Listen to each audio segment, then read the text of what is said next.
નમસ્કાર વિદ્યાર્થી મિત્રો, ધોરણ 12 રસાયણ વિજ્ઞાન ચેપ્ટર નંબર 11 આલ્કોહોલ, ફિનોલ અને ઇથર સંયોજનો.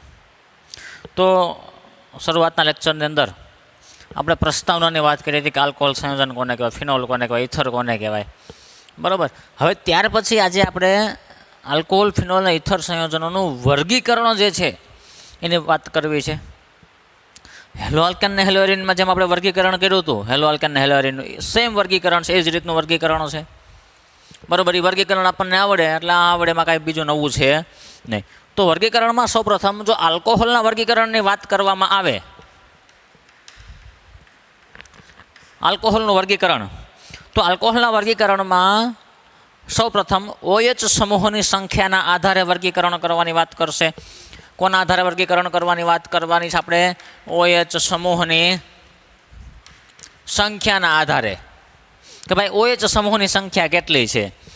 જો તમારા કાર્બનિક સંયોજનમાં, એટલે કે એલિફેટિક કાર્બનિક સંયોજન, આલ્કોહોલની વાત કરીએ છીએ એટલા માટે, એલિફેટિક કાર્બનિક સંયોજન હોય એમાં OH સમૂહની સંખ્યા જો 1 હોય, બરાબર, તો આપણે શું કહીએ આને? મોનોહાઇડ્રોક્સી સમૂહવાળો કહીએ, મોનોહાઇડ્રોક્સી આલ્કોહોલ કહીએ. બરાબર. જો 2 OH સમૂહ હોય તો ડાયહાઇડ્રોક્સી કહીએ, અને 3 OH હોય તો ટ્રાયહાઇડ્રોક્સી કહેવાય. એથી વધારે હોય તો પોલીહાઇડ્રોક્સી કહેવાય. ઉદાહરણ તરીકે ફોર એક્ઝામ્પલ લખું CH3, આ CH2OH. ઇથેનોલ નામ છે, OH સમૂહની સંખ્યા 1 જ છે. બરાબર. મોનોહાઇડ્રિક આલ્કોહોલ કહેવાય, મોનોહાઇડ્રિક આલ્કોહોલ. મોનો એટલે 1, હાઇડ્રિક એટલે આ OH સમૂહ. બરાબર. Monohydric alcohol. 2 વાળું ઉદાહરણ લે, 2 OH વાળું, તો ડાયહાઇડ્રિક આલ્કોહોલ થાય. 2 OH સમૂહ છે, બરાબર, તો ડાયહાઇડ્રિક આલ્કોહોલ. 3 OH વાળું ઉદાહરણ લઈએ,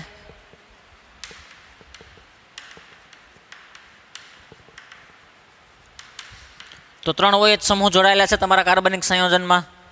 બરાબર. તો આને શું કહેવાય? ટ્રાયહાઇડ્રિક આલ્કોહોલ અથવા હાઇડ્રોક્સી આલ્કોહોલ કહેવાય. તો આ પેલું વર્ગીકરણ થયું OH સમૂહોની સંખ્યાના આધારે વર્ગીકરણ. હેલો આલ્કેન હેલોએરિન આવું જ હતું, હેલોજન પરમાણુની સંખ્યાના આધારે હતું. બરાબર. ત્યાર પછી આગળ બીજું વર્ગીકરણ જોઈએ. એમાં શું આવશે? તો હવે આવશે કે ભાઈ આ OH સમૂહ છે જે કાર્બન સાથે જોડાયેલો છે, એ કાર્બન પરમાણુનું સંકરણ કેવું છે. બરાબર. બીજા પ્રકારમાં શું આવશે કે ભાઈ આ OH સમૂહ છે જે કાર્બન સાથે જોડાયેલો છે, આ કાર્બનનું સંકરણ કેવું છે? sp3 છે કે sp2 છે? જો આનું સંકરણ sp3 હોય, સંકરણ કેવું? sp3 સંકરણનો મતલબ શું? કે OH સમૂહવાળો જે કાર્બન છે, કાર્બન પાસે બધા કેવા સિંગલ બંધ હશે. જો આનું સંકરણ sp3 હોય તો વર્ગીકરણ ફરી પાછું પ્રાથમિક આલ્કોહોલ, દ્વિતીયક આલ્કોહોલ અને તૃતીયક આલ્કોહોલમાં થાય. બરાબર. યાદ આવે છે કંઈ? હેલો આલ્કેન હેલોએરિનમાં તો એવું જ છે કે ભાઈ આ OH સમૂહવાળો કાર્બન, આનું સંકરણ કેવું છે? sp3 છે. બરાબર. તો પ્રાથમિક આલ્કોહોલ, દ્વિતીયક આલ્કોહોલ અને તૃતીયક આલ્કોહોલ, આવી રીતે 3 પ્રકારે વર્ગીકૃત કરી શકાય. પ્રાથમિક આલ્કોહોલ આપણે શું કહીએ કે ભાઈ OH સમૂહવાળો કાર્બન જો બીજા એક જ કાર્બન સાથે જોડાયેલો હોય, બરાબર, આ OH સમૂહવાળો આ કાર્બન, આનું સંકરણ કેવું છે? sp3.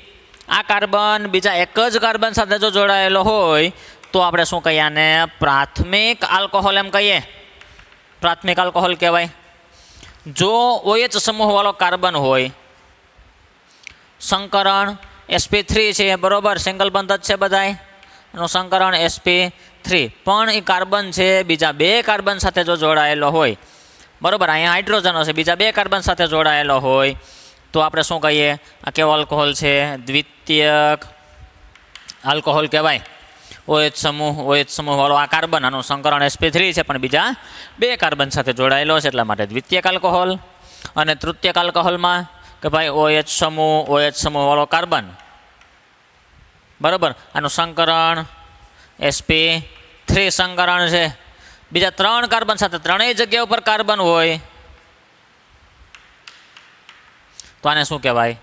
તૃતીયક આલ્કોહોલ કહેવાય. તૃતીયક આલ્કોહોલ છે. અહીંયા બહુ સિમ્પલ વસ્તુ છે. હેલોઅલ્કેન ને હેલોજનમાં તો એ જ છે.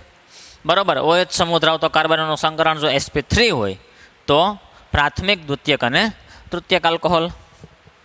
ત્યાર પછી વર્ગીકરણ હતું એલાઇલ. બરોબર. એલાઇલની વાત આવે, એલાઇલ આલ્કોહોલ. Allylic alcohol. તો એલાઇલિક આલ્કોહોલ, એલાઇલ સિસ્ટમ કોને કહેવાય? તો એલાઇલ સિસ્ટમમાં આપણે એમ કીધું તો કાર્બન કાર્બન દ્વિબંધ અને કાર્બન કાર્બન સિંગલ બંધ હોય. બરોબર. જો આ OH સમૂહ ધરાવતો કાર્બન, આનું સંકરણ કેવું હોવું જોઈએ? sp3 જ સંકરણ હોવું જોઈએ આનું. બરોબર. પણ આ sp3 સંકરણવાળો કાર્બન છે એ બીજા દ્વિબંધયુક્ત કાર્બન સાથે જોડાયેલો હોય. આ કાર્બનનું સંકરણ કેવું છે? sp3 છે. પણ એની બાજુમાં જે કાર્બન છે એનું સંકરણ કેવું હોવું જોઈએ? sp2. બરાબર. તો જો આ કાર્બન કાર્બન ડબલ બંધ ને કાર્બન કાર્બન સિંગલ બંધ, તો આટલી સિસ્ટમ જે થઈ એલાઇલ સિસ્ટમ કહેવાય. આપણે ભણી ગયા છીએ એલાઇલિક સિસ્ટમ કહેવાય અને એલાઇલ આલ્કોહોલ છે. પણ એલાઇલ આલ્કોહોલમાં આ કેવું છે? પ્રાથમિક એલાઇલ આલ્કોહોલ છે. કારણ OH સમૂહ ધરાવતો કાર્બન sp3 સંકરણ, બરોબર, દ્વિબંધયુક્ત કાર્બન સાથે છે, પણ આ એક જ કાર્બન સાથે જોડાયેલો છે. મૂળ તમારો sp3 સંકૃત કાર્બન છે, બીજા એક જ કાર્બન સાથે જોડાયેલો છે ને, એટલે પ્રાથમિક એલાઇલિક આલ્કોહોલ કહેવાય. બરોબર. પ્રાથમિક એલાઇલિક આલ્કોહોલ. તો દ્વિતીયકમાં શું આવે કે ભાઈ આ એલાઇલ સિસ્ટમ તો છે જ, OH સમૂહ ધરાવતો કાર્બન, બરોબર, દ્વિબંધયુક્ત કાર્બન સાથે તો જોડાયેલો છે, એલાઇલ સિસ્ટમ તો છે જ. પણ આ sp3 સંકૃત કાર્બન છે, OH સમૂહવાળો કાર્બન, બીજા 2 કાર્બન સાથે, એટલે એક કાર્બન તો આ છે ને બીજો એક વધારાનો એક્સ્ટ્રા કાર્બન સાથે જો જોડાયેલો હોય, અહીંયા હાઇડ્રોજન હશે, તો આને શું કહેવાય? 2 કાર્બન સાથે જોડાયેલો છે, બરોબર, OH સમૂહવાળો કાર્બન, તો આને કહેવાય દ્વિતીયક એલાઇલિક આલ્કોહોલ. દ્વિતીયક એલાઇલિક આલ્કોહોલ. અને તૃતીયક એલાઇલિક આલ્કોહોલમાં તેમાં કાંઈ છે જ નહીં. એમાં એવું જ છે કે ભાઈ આ OH સમૂહ ધરાવતો કાર્બન, બરોબર, sp3 સંકરણ થઈ ગયું, આનું દ્વિબંધયુક્ત કાર્બન સાથે જોડાયેલો છે, એલાઇલ સિસ્ટમ થઈ ગઈ. પણ તૃતીયકની વાત કરવી છે એટલે બીજી 2 જગ્યા ઉપર શું હશે? ફરી પાછા કાર્બન જોડાયેલા, કુલ 3 કાર્બન સાથે જોડાયેલો થાય. તો એટલા માટે થઈને આને શું કહેવાય? તૃતીયક એલાઇલિક આલ્કોહોલ. બરોબર. તૃતીયક એલાઇલિક આલ્કોહોલ કહેવાશે એને. હવે પ્રાથમિક, દ્વિતીયક, તૃતીયક એલાઇલિકની વાત પૂરી થયા પછી હવે આવશે બેન્ઝાઇલિક આલ્કોહોલ. આ ભણી ગયા છીએ આપણે.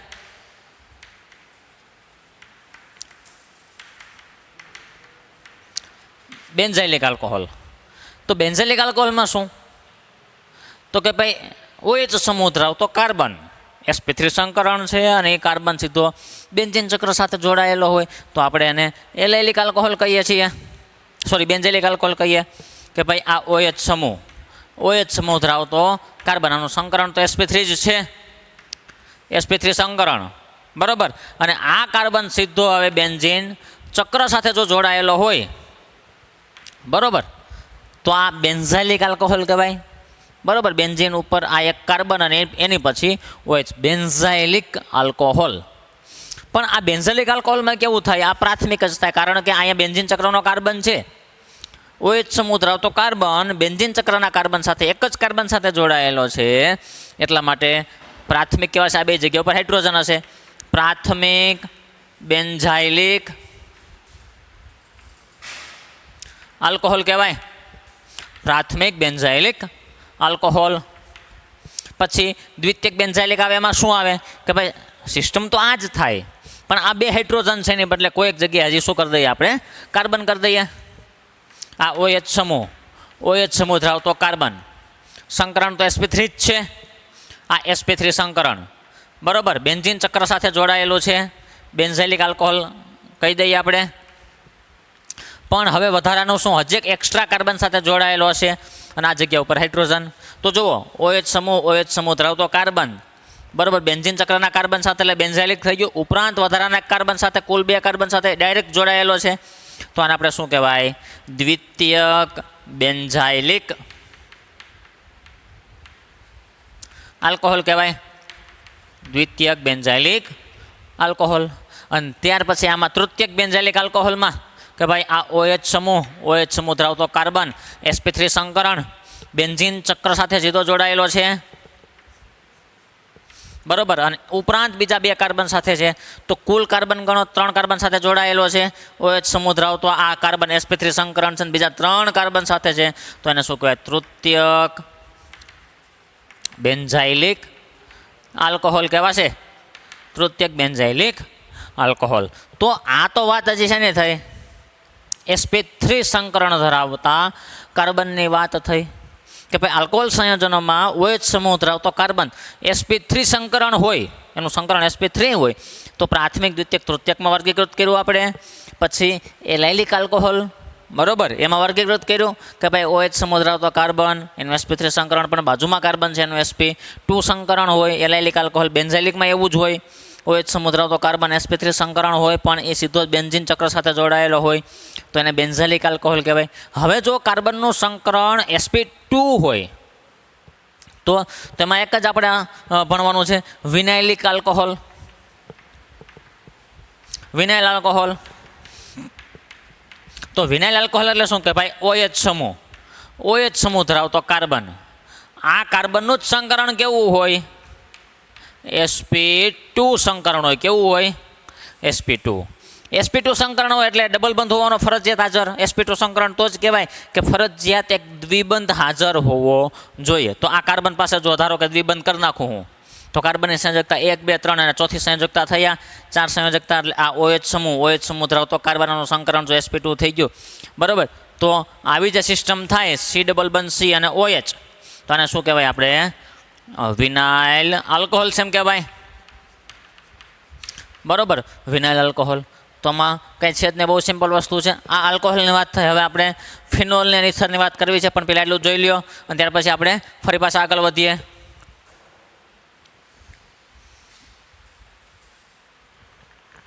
હવે ત્યાર પછી આપણે ફિનોલના વર્ગીકરણની વાત કરીએ, બરોબર. ફિનોલનું વર્ગીકરણ.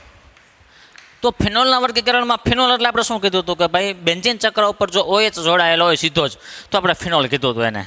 તો ફિનોલના વર્ગીકરણમાં OH સમૂહની સંખ્યાના આધારે વર્ગીકરણ જો આવે, બરાબર, તો એમાં એવું જ આવશે મોનોહાઇડ્રિક ફિનોલ, ડાયહાઇડ્રિક ફિનોલ, ટ્રાહાઇડ્રિક ફિનોલ. એકદમ સિમ્પલ વસ્તુ છે. એમાં OH સમૂહની સંખ્યાના આધારે એક જ પ્રકારનું વર્ગીકરણ આવશે. ધારો કે આ બેન્ઝીન ચક્ર ઉપર OH છે તો ફિનોલ છે, આ મોનોહાઇડ્રિક ફિનોલ કહેવાય. આવું ઉદાહરણ હોય આપણી ચોપડીમાં આપેલું છે, તો આને પણ મોનોહાઇડ્રિક જ કહેવાય. એક જ OH સમૂહ છે, મોનોહાઇડ્રિક ફિનોલ સંયોજન જ કહેવાય આને, બરોબર. ડાયહાઇડ્રિકમાં 2 OH સમૂહ ધારો કે આપેલા હોય, આવું ડાયહાઇડ્રિક ફિનોલ 2 OH સમૂહ છે, 2 બાજુમાં છે, મેટામાં પણ હોઈ શકે અને પેરામાં પણ હોઈ શકે. ટ્રાહાઇડ્રિક 3 OH સમૂહ, તો આને ટ્રાહાઇડ્રિક ફિનોલ કહેવાય. આ એક જ પ્રકારનું વર્ગીકરણ આમાં આવશે, બરોબર. આમાં જે કાર્બન છે એનું સંકરણ ફરજિયાત કેવું હોય? sp2 હોય. એટલે આમાં બીજી કોઈ શક્યતા વર્ગીકરણની હવે રહેશે નહીં. મોનોહાઇડ્રિક, ડાયહાઇડ્રિક, ટ્રાહાઇડ્રિક અને પોલીહાઇડ્રિક પણ કહી શકો તમે એને. તો ફિનોલ સંયોજનના વર્ગીકરણની વાત થઈ ગઈ. ત્યાર પછી આવશે ઇથરનું વર્ગીકરણ. કોનું વર્ગીકરણ? ઇથર. હવે ઇથર સંયોજનનું વર્ગીકરણ છે, તો ઇથરનું સામાન્ય સૂત્ર યાદ કરો, ROR ડેશ, બરોબર, ROAR અથવા AROAR અથવા ARO અને R. આ બધાને આપણે ઇથર કીધું હતું. જો આ 2 R અથવા આ 2 AR સમાન હોય, એટલે કે ઓક્સિજનની બંને બાજુના સમૂહો સમાન હોય, તો એવા ઇથરને સાદા ઇથર અથવા સમમિત ઇથર તરીકે ઓળખવામાં આવે. આવું છે. ધારો કે RO અને R ડેશ છે, એમાં R બરાબર R ડેશ જો હોય તો એવા ઈથરને શું કહેવાય? સાદા ઈથર અથવા સમમિત ઈથર. સાદા ઈથર અથવા સમમિત ઈથર. ઉદાહરણ લઈએ, ધારો કે આવું છે CH3OCH3, તો બે બાજુ જો R સમાન છે, બે બાજુ કાર્બન સમાન છે, તો એને શું કહેવાય? સમમિત ઈથર કહેવાય, સાદા ઈથર કહેવાય. અહીંયા AR વાળું છે, એરોમેટિક ચક્ર વાળું, એવું ઉદાહરણ લઈએ. બેન્ઝીન ચક્ર, આ O અને આ બેન્ઝીન ચક્ર, ડાયફિનાઇલ ઈથર. તો બે આ બાજુ બેન્ઝીન ચક્ર સમાન છે, ઓક્સિજનની બંને બાજુ રહેલા, તો આને શું કહેવાય? સાદા ઈથર કહેવાય અથવા સમમિત ઈથર કહેવાય. કહેવાનો મતલબ શું? જો ઓક્સિજનની બંને બાજુ રહેલા સમૂહો સમાન હોય તો એવા ઈથરને સમમિત ઈથર અથવા સાદા ઈથર કહેવાય. પણ જો ઓક્સિજનની બંને બાજુ રહેલા સમૂહો અલગ અલગ હોય તો એવા ઈથરને મિશ્ર ઈથર અથવા અસમમિત ઈથર કહેવાય. બરોબર? આ બે સમાન ન હોય. બરોબર? એટલે RO R ડેશ એ RO RO AR આવા કોઈ હોય, આમાં R not equal to R dash, તો આવા ઈથરને શું કહેવાય? મિશ્ર ઈથર અથવા અસમમિત ઈથર તરીકે ઓળખવામાં આવે. ઉદાહરણ આપણે લઈએ એટલે આપણને ખ્યાલ આવશે. ઉદાહરણ તરીકે CH3O, આ CH2CH3, જો ઓક્સિજનની બંને બાજુ કાર્બન સંખ્યા અલગ અલગ થઈ ગયા, આ બાજુ એક કાર્બન છે ને આ બાજુ બે કાર્બન છે, સમૂહ બે અલગ થઈ ગયા, આ મિથાઇલ છે ને આ ઇથાઇલ છે, તો આવા ઈથરને મિશ્ર ઈથર અથવા અસમમિત ઈથર કહેવામાં આવે. હજી આગળ ઉદાહરણ લઈએ આપણે. બેન્ઝીન ચક્રવાળું એક ઉદાહરણ લઈએ. ધારો કે આવું છે, તો જો ઓક્સિજનની બંને બાજુ, એક બાજુ બેન્ઝીન ચક્ર છે, ફિનાઇલ સમૂહ છે, એક બાજુ મિથાઇલ સમૂહ છે, તો આવા ઈથરને શું કહેવાય? અસમમિત અથવા મિશ્ર ઈથર તરીકે ઓળખવામાં આવે છે. તો આ ઈથરના વર્ગીકરણની વાત થઈ. બરાબર? ઈથરના વર્ગીકરણમાં સાદા ઈથર અને મિશ્ર ઈથર, સમમિત ઈથર અથવા અને અસમમિત ઈથર, તો આટલી રીતે વર્ગીકરણનું થશે. ઓકે, આટલું આમાં વર્ગીકરણમાં છે, જોઈ લો અને આપણે પૂરું કરીએ.